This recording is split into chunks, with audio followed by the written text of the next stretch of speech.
અમારી મિત્રો અત્યારે અમે વઢવા ગામે આવી ગયા છે. અમારે પેલું મકાનનું હજી કામ ચાલુ છે.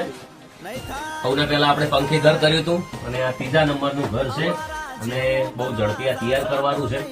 એનું કામ ચાલુ થશે. આ છે મકાન. જુઓ, બે છોકરા છે. બે છોકરા છે ને?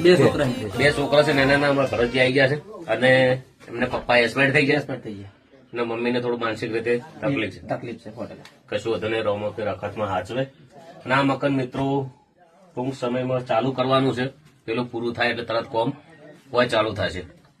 અને ભરતજી તો ગબ્બરભાઈ ને આવી ગયા છે આપણે વઢવા ગામે, બરોબર. અને એક બેન વિધવા હતી અને એને નાના બાળકો હતો.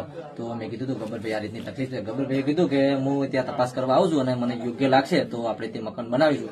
તો એમને મકાન બનાવવા માટે કહી દીધું છે. અને મિત્રો જુઓ, આપણે આરે કોમ કાયમ માટે ચાલુ રાખવાના છે. વધારે વધારે સપોર્ટ કરતા રહેજો. અને કદાચ કોઈને કોઈ મદદ કરવી હોય તો બિલકુલ અટકાવવું નહીં. બિંદાસ આવી જવાનું. ફૂલ નહીં તો ફૂલની પોકડી તમે કરી શકો છો. એમાં કોઈ ચિંતા કરવાની જરૂર નથી.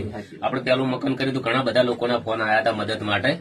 એટલે આપણે બધું ઇન્ટરેસ્ટ ઓછો લીધો હતો. પણ આ ફેરે કોઈ બીને મદદ કરવી હોય તો દિલથી કરી શકો છો.